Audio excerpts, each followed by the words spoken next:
Hello and welcome to Enchantment of Eternity's review for Daredevil Season 3.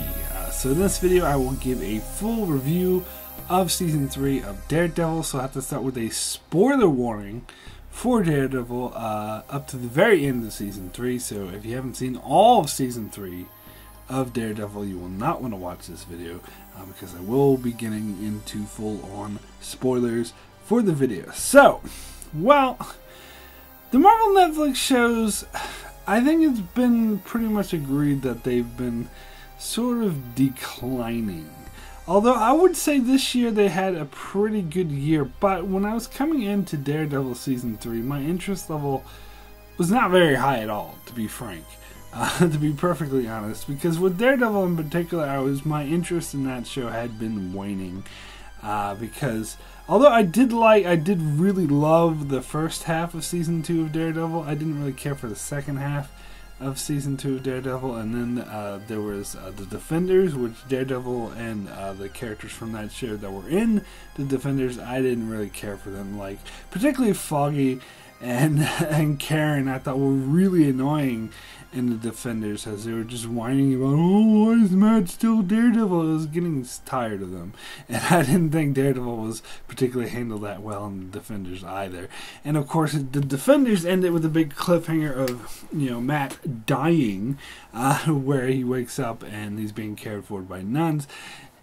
And to be perfectly frank, I was not very interested in that cliffhanger. It felt kind of gimmicky, and I didn't really care to see where they took it from there. And just overall, the Marvel Netflix shows, it did seem were kind of trying to reinvent themselves and kind of running out of steam.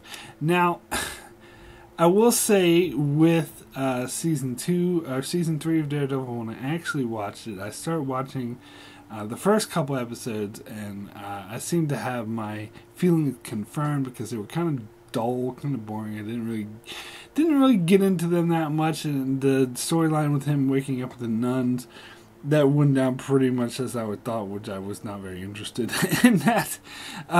But after those first two episodes, and the fact that I would say in the second episode the story starts to pick up and build, and by the time we get to the third episode, this show was amazing, and it remained amazing until the very end of the season. Now, here's the thing, and I've talked about this at length, but I'll bring it up again because it's relevant, is that one of the main issues with the Marvel Netflix shows is pacing. Particularly the first couple of years. Daredevil Season 1, as much as I like it, had some pacing issues. Jessica Jones Season 1, again, as much as I like it, had some serious pacing issues. Luke Cage Season 1, and that had really serious pacing issues. Did Daredevil Season 2, as I just talked about, probably had the worst pacing issues. And Defenders also pacing issues. Now, Iron Fist is the one I thought turned it around, which is why I didn't hate that show as much as any others, because I thought that was better paced, but it wasn't as good as the previous Netflix shows. So even though they corrected pacing, they kind of missed out on all the other stuff that was making these shows good. And so this year, you might have noticed if you watch my review of these Marvel Netflix shows that came out this year, that each time I do a review, I was like, well, this is the best paced show yet. Like, I said that with Jessica Jones Season 2, and I said that with Luke Cage Season 2, and I think I said it again for Iron Fist Season 2, but I really do have to say that with Daredevil Season 3, they got the pacing perfect. I would say this is the best pace season, even though, as I just mentioned, the first couple episodes were kind of slow, kind of dull, weren't that interesting, but I think they were necessary for the overall, to build the building blocks of the story. And overall, when I look back on the season as a whole, I think the pacing was beautiful. I think it was absolutely perfect, which is in complete contrast to, as I said, most other Marvel Netflix shows, because most of it, The Punisher is another one I forgot to mention, that had bad pacing too. Like, the first and the final episodes of that season weren't necessary. They could have been cut out altogether. And there was a couple other things in that season that could have been cut out altogether. So it's so weird to get such a beautifully paced season Like even the later seasons, the seasons that came out this year that I thought had better pacing, like Jessica Jones season 2, Luke Cage season 2, and Iron Fist season 2, they were a bit slow. Even though the pacing, like the way the story unfolded, developed in a really good way to help build groundwork and keep you interesting. But it was a bit too slow, especially Jessica Jones season 2 moved a bit too much of at a slow pace, so you start to lose interest a little bit, even though I would still say it was good pacing. It's just, I don't know. But Daredevil season 3, I was totally, by the end of the second episode, I was intrigued. By the end of the third episode, I was completely engaged. It grabbed me and it never let go until the very end. I was completely engaged in it, excited, wanting to see the next episode. And that's never happened before. And to be honest, like, when I saw that Daredevil season 3 had 13 episodes, I was like, oh god, here we go again. We're going to get another poorly paced season, because like pretty much all the Marvel Netflix shows up until The Defenders had 13 episodes, and there were too many episodes. They blow through the story by like episode 8 and 9, and the last 4 episodes weren't really necessary. It seemed to just drag at the end. Where Defenders was ironically the opposite issue. It didn't have enough episodes. It only had 8, and then, like, Iron Fist Season 2, which just came out like a month ago or something, that only had 10 episodes. And that I was like, that I thought really worked. So I was like, oh, they finally figured out to not have as many episodes, and that way it doesn't have to feel like it's dragging at the end. So when I saw Daredevil Season 3 had 13 episodes again, I'm like, oh god, I thought they figured out to have fewer episodes. But it worked. It totally worked. The ending did not feel like it was dragging. It didn't feel tacked on like season 2 of Daredevil did. It felt each episode built off the other. Each episode kept me completely invested, completely engaged. And up until the very end, I never felt like they were dragging the story out. All the character development was so well paced. So let me just get to the heart of the issue here. I think Daredevil Season 3 is the best season of any of the Marvel Netflix shows. It's the best Daredevil season, and it's the best Marvel Netflix shows, period. Better than Punisher, better than Jessica Jones, better than Luke Cage, better than Iron Fist and Defenders, obviously. It's just... I was so impressed by the season. Even as much as I love Daredevil Season 1, it's been so long since I've seen it, so I don't remember it crystal clear, but I do recall it having some issues. It got a bit diverted with the hand and stuff, and some of the stuff came off as kind of silly comic booky, oh, look at this, reference to the comic book. Whereas Season 3 of Daredevil, particularly like in contrast to Season 2, because Season 2, as I said, like the whole hand storyline was dumb. I could have done with that. I didn't mind Elektra, but the whole like storyline involving her with the hand and stuff, I was like, ugh. And that carried on to The Defenders, which was part of the reason why that show didn't work.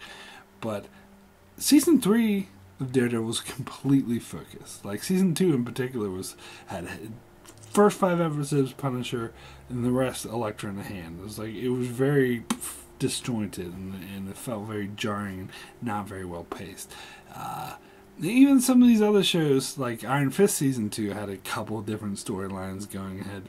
You know, one with the Onion Knight and... sorry, I know it's Davos, I just call him the Onion. But anyway, I had the one with the Onion Knight and the one with that, Dr. Marcus from Into Darkness, and it being like having 2 personalities. And these storylines, it felt like it was doing a bit too much. And it didn't seem as focused. So I think it could apply to, again, any of the Marvel Netflix shows. Like Punisher had this issue too. Season 3 of Daredevil totally does not. It was totally focused on one storyline, Wilson Fisk. Now there were subplots throughout, but they all helped build the story perfectly. Like, they were all building blocks. They all fit, even though some of them had nothing to do with it. But they didn't feel out of place the way, like, you know, some of these other shows I mentioned where they had subplots that felt out of place, especially the one in Punisher with that one dude who went to blow up the building. That was so unnecessary.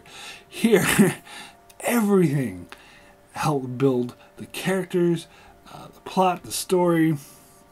It was all like absolutely beautifully constructed, and so the story the season 3 tells is about, it focuses again on Wilson Fisk, and that's the other thing, is that it forgoes like the supernatural stuff that kind of ruined season 2 and the Defenders with like the hand and all the magical stuff, and just focus on the crime aspect, had a street level crime, and frankly I think that's what these Netflix shows do best. I mean, leave the supernatural stuff to the cinematic universe.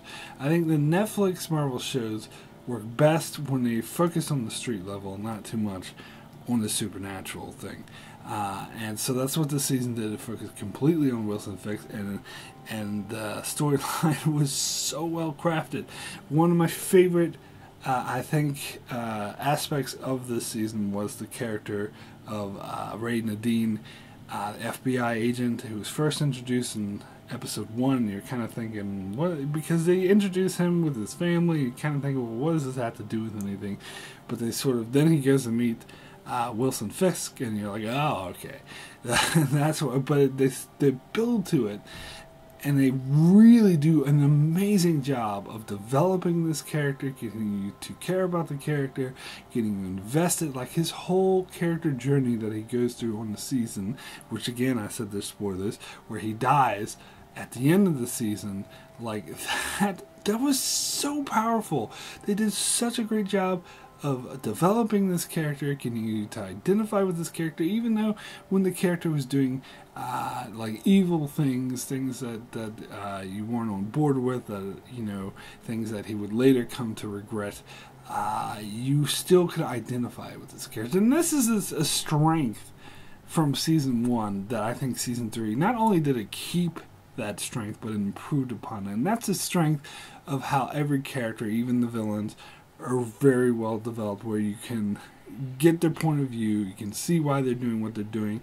They kept that with Wilson Fisk. Like, they did that was one of the strengths of season 1, and they did that even better, in my opinion, in season 3 with Wilson Fisk. And I love how it developed the storyline of how he was trying to, even though he was like in prison, he was slowly working out this plan to manipulate the FBI, but where by the end of the season he's like in control of the FBI entirely, and he's completely free out, you know, whining and dining and having wine. Now, and I love the way the show sort of manipulated you into this, because in the first couple episodes, I gotta be honest, I was actually on board with Nadine and what he was doing with Wilson Fisk, because they did such a great job, because they showed all the gangs, the Albanians and stuff, the gangs that they were putting down, all the lives they were saving, and I think they hammered home the point, and it got you to see from his perspective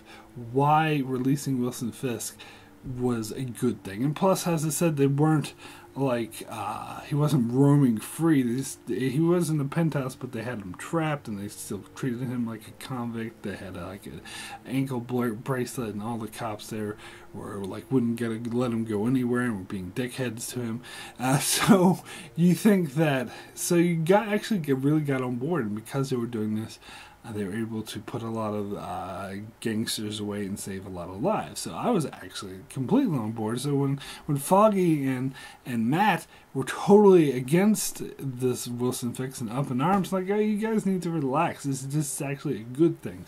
But then, of course, later in the season, you find out that Foggy and Matt and Karen were completely right, and they were vindicated. In fact, they were vindicated in the eyes of some of the other characters. And I love the fact that as an audience member, I identified with those other characters, like Ray Nadine, and would be like, oh, these guys are overreacting. Fisk is fine, but then you learn that this is all part of a master plan, and that he had already bought the FBI at this stage, and he was just manipulating, putting on a show for, just for the public and for those who weren't bought, like Nadine. But he was manipulating Nadine because you see at the beginning of the show how his sister-in-law had a disease and had got her coverage taken away, so he had to put all this money to for treatment, and you find out later that that was the Kingpin's doing that. He took her insurance coverage away to force him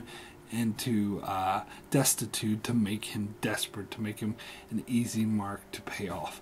And it's just brilliant. It's brilliant how the whole way everything comes together. And as I said, just this whole character story was absolutely marvelous. Now, getting into Daredevil, or actually no, real quick, touch on one thing I was maybe not that hot on with Wilson Fisk, particularly in season 2, where it seemed like, he was in control of, like, he controlled the prison, and he was completely bought off. He was eating, like, gourmet meals in his cell, and the guards were treating him like royalty. I was like, well, that's a bit too much.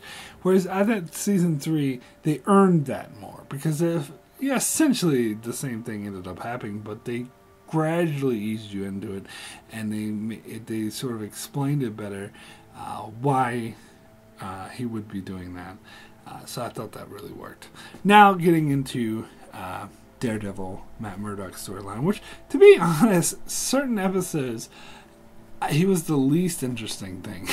I think there's one episode in particular he barely appeared, and I was more interested in all the other characters. But, particularly the first couple episodes and stuff where he was with the priest and stuff.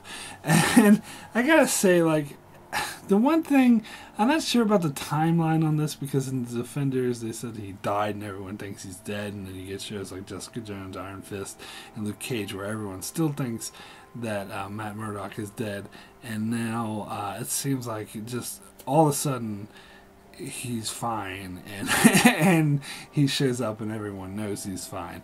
They seem to sort of gloss over the fact that people thought he was dead, except for, I know, like, Foggy and Karen were very pissed, but that's pretty much it. And it seemed like he didn't stay quote unquote dead for very long, whereas, like, as I said, these other shows, it seems like they all think he was dead, particularly Iron Fist, where he was like, I have to be the protector of the city now that Matt is dead. Now, how long was he actually dead for, though? I don't know.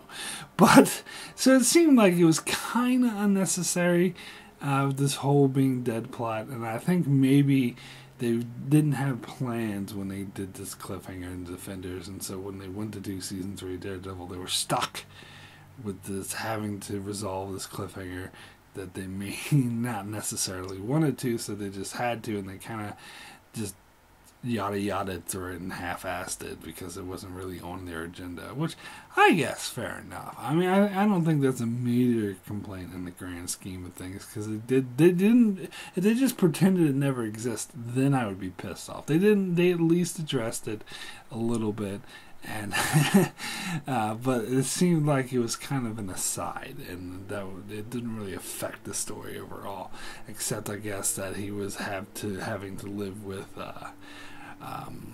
the nuns or whatever, who we find out is his mother. And at the start of the season, like, it also, of course, since his near-death experience kind of messed him up, and he was he kind of lost his abilities, and he had to train again, which I thought was kind of boring, like the training montages and stuff. But I did like the different dynamic that it brought to the season, that Daredevil was no longer this invincible, unstoppable force.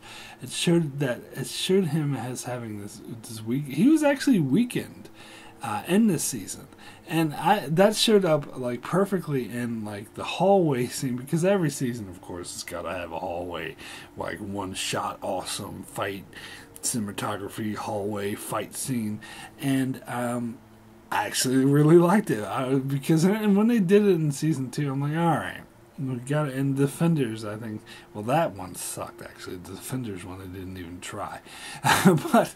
but so I was thinking, like, oh, another hallway scene, they have to do it. But I actually liked it. I think it worked because it wasn't just a repeat of the two previous seasons. This one was actually very different. Well, took place in a prison, first of all, and it wasn't just about Daredevil kicking people's asses like the other two were. He was actually, as I said, because he's in a weakened state this season, he's not as good as a fighter, so he was actually getting his ass kicked for the most part. And I love how they showed how much of a toll this took on him, and it seemed like he was going to collapse. And in a second, he was like running out of breath and bleeding everywhere. And eventually, this one guy does kick his ass, and he has to talk his way out of it, which I think was kind of, convenient for him that it just so happened to be the Albanians who kicked his ass and not one of Fiska's men who would have just killed him. But, convenient for the plot, I should say. But whatever. It was still really good.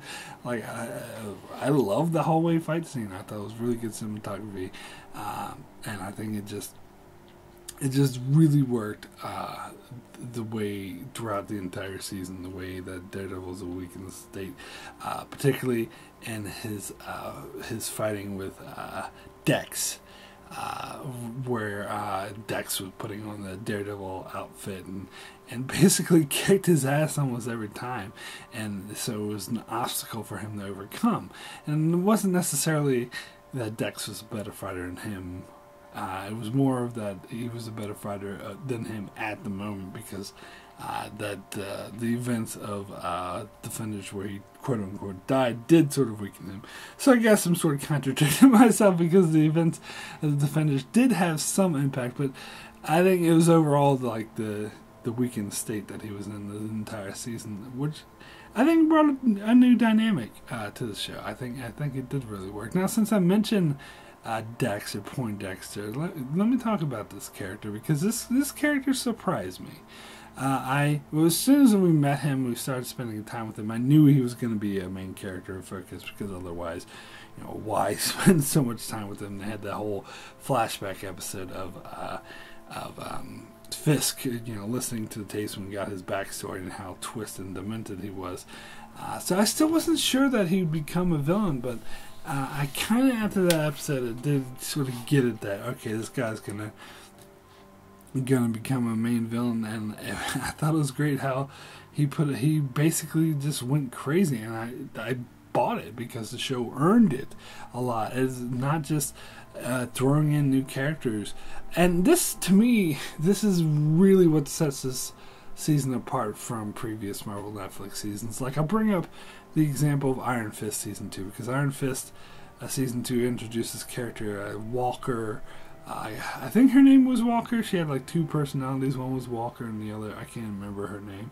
But she was like, yeah, Shannon has two different personalities. But as soon as they introduced her, it felt really clunky. It's like, why are we seeing this character? It was so obvious that they were forcing, like shoving in another character in the plot, and I don't think they handled her storyline very well. And I said this when I did my review of Iron Fist Season 2, is that she felt kind of superfluous to the plot and kind of unnecessary. Like, they were just, and it felt very much like a wink wink nod nod to the comics, because I could tell as soon as they started shoving this character into the plot, I was like, oh, this is a comic book character. And there's examples about this throughout all the Marvel Netflix shows. Like, I think Luke Cage Season 1 was particularly bad about this, with the character of Cottonmouth as well, where a character will pop up, but it seems very unnatural to the flow of the plot, and it feels like a very, like, oh, we have to shove this comic book character. Oh, and the Nuke whatever from Jessica Jones Season 1, I think, is another great example of that. Oh, let's shove he's a comic book character, let's shove him in there, wink wink, nod nod, reference. And I didn't get that with the Dex character. Now, and I didn't even realize until after I finished watching the show and I watched a couple of YouTube videos that this guy is in fact Bullseye. I had no idea. And I think that's brilliant. I think it's amazing that I didn't know that. Because even though I don't know these other characters who they were referencing in these other shows, I'd never read the comics and I'd never even heard of them, but I could tell that, because just from the awkward way that they were shoved into the plot, that they were like the show trying to be like, look at this comic book character. And with Bullseye, I totally could. I didn't even know he was a comic book character until someone told me about it. Now, just because it's Marvel Netflix, I kind of suspected that any new character they're going to introduce and focus on is a reference to the comic. But it didn't have that feeling. It didn't have that force-fed, oh, look, here's a comic book character feeling to it. It felt natural to the plot. He was a well-developed character, a well-used character. They tied him well to Nadine's storyline, well to Fisk's storyline. They gave him his own character dynamics. So by the end, when I found out that he actually is Bullseye, I was like, fuck, that is an amazing way to do Bullseye. Because to be fair, I don't really know much about Bullseye. I never read him from the comics. I only know him from that crappy Ben Affleck movie, which I didn't call him if I ever played him. But so that's I'm not that familiar with him. But once I realized that that's how they did Bullseye, I was like, holy shit, they did such an amazing job at doing that. And it only because if it was like a wink wink nod nod thing, they would be like, oh look, I'm hitting the bullseye, or like put the little bullseye thing on his forehead or something to try to force you, look, it's bullseye. They didn't do that, and I love that they didn't do that. I mean, I think the final shot of the season, which showed him, was trying to reference that, but I didn't quite get that. And but that's fine. That's perfectly fine. They didn't like force feed it in there, and they didn't force feed the character, and they made him. He was great for the plot. The whole plot was amazing. Now let me talk about Foggy and Karen, because as I said, in Defenders, they annoyed me. I didn't really care for them. I was starting to tire of them. Didn't really want to see them anymore. They were so interesting this season. So interesting. It's particularly Karen. Like, I think this is Karen's best season. We're getting her backstory. Now, again, the episode, we have an episode, I think it was episode 10, that I think the 75%, I want to say, of that episode, not 100%, but like 75%, was a Karen flashback. You get her backstory and what happened to her brother. When I first started watching, I was like, oh yeah, this seemed kind of gimmicky, because some certain shows like to do this sometimes. Instead of, they'll end on a cliffhanger, instead of resolving it, they'll have, here's a flashback. And sometimes I can see how that can be irritating. The biggest example that comes to mind is like Stranger Things with 11, the season 2 Stranger Things with 11. She had an episode everyone hated. I liked that episode, actually. But anyway, and I like this one too. I think it really worked. I think it was actually great. It was fascinating backstory in this character. It helped explain this character a lot more. You sympathized with her a lot more. You got her reactions. It explained why she was acting the way she was in the previous seasons, and she no longer came off as a annoying two-dimensional character. Oh man, stop being Daredevil, blah blah blah blah. No, she was three-dimensional, well thought out, very dynamic, and added so much to the story. It was great. It was absolutely amazing, and I actually liked how they ended the season with the three of them, like sort of getting back together and doing the firm again. I think that was so satisfying. And speaking of satisfying endings, I also love how the moral dilemma, and this is a great play off of season 2. In season 2, you had Daredevil and the Punisher wanted to kill, and Daredevil's like, no, not going to kill. But here you had Daredevil as the one who wanted to kill, and Foggy was the one who was like, no, you shouldn't. But it was also more interesting than that was the inner conflict within Daredevil, of wanting to kill Fisk and not wanting to kill Fisk, and that's the other thing I have to say about this season, is that this season did such a great job of digging a deep hole that the characters can never get out of. I think better than any other Netflix season, maybe a Marvel Netflix, and maybe Jessica Jones season 1 is probably the best before this one, but I think this one even tops that. Where throughout, especially like I want to say like episodes 6 through 11, it seems like our main guys are totally fucked. Everything they try to do to defeat Fisk, or to win the day, or to reclaim their names, fails. Everything they do fails. Fisk it's like a chess game where Fisk is like thinking 3 moves ahead of Daredevil and Karen. Fucking everything they try just gets completely fucked, and I love that. I loved it. I thought the way they did that really raised the stakes for the storyline. It made a lot of sense, and it really raised the tension. It really made me. It wasn't in a way that got annoying, because sometimes certain shows will have the villain be a bit too powerful, like the Night King in season 7 of Game of Thrones, but I don't want to get into that. It is unrealistically powerful, and the villains went a bit too much to really buy it. Never got into that territory here. I totally bought that Fisk was just, as I said, it played out like a chess game, like a chess match where people were strategizing against each other. In the end, and you think that they won when they get Nadine to testify, but no, Fisk has this trump card to surprises people, where he threatens the jury and gets the jury to not allow his testimony to go out, and then it's not actually Daredevil or Foggy that I'll think the Kingpin in the very end. It's actually Nadine, and he does it after his death.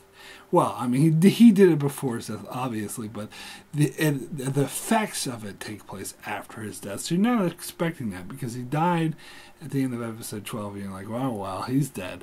But I see him recording this video to his wife, and you're thinking, well, he's just saying goodbye to his wife. But no, he's actually outsmarting Kingpin by making this deathbed confession, because he knows that it's more powerful than being alive, and he knows that if he's dead, his family will be safer. So he's willing to sacrifice himself in order to outsmart the Kingpin, and that's how the Kingpin gets taken down. I love that. Oh, of course, is also involved with Daredevil revealing to Dex that the girl he was enamored with, that Fisk killed her. That, of course, as kind of a wild card. That was a risky move, because while Daredevil was trying to kill Fisk, at the same time he kept having to stop Dex from killing Vanessa, Fisk's wife. So it seemed like that kind of just complicated things. So I don't know if doing that was actually the smartest move, but at least he didn't have to fight him head on, and plus Dex just basically cleared the way for him. So yes, that was interesting. Anyway, I gotta say, this was truly the best year for Marvel Netflix shows. This was a really great season.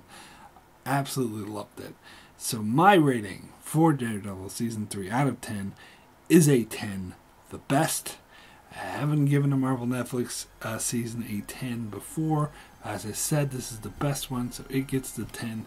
It deserves a 10. Even though the first 2 episodes were kind of slow, it still overall was such a great pace, really interesting, intense, engaging season with lots of great acting, lots of great character development. I mean, I didn't even mention that one scene where Karen went to threaten Fisk and tells him that she killed his best friend. That scene was so intense. That scene was so amazing. It was so well acted. The acting in that scene was absolutely beautiful. This whole season was great. Anyway, that is it for my review of Daredevil Season 3. I will be back, of course, when more Marvel Netflix shows drop to review them. In the meantime, you can check out my channel as I do many other videos and other shows like Star Trek, Game of Thrones, The Expanse, Lost, and more. So be sure to subscribe so you can keep up with all of that. And thanks a lot for watching.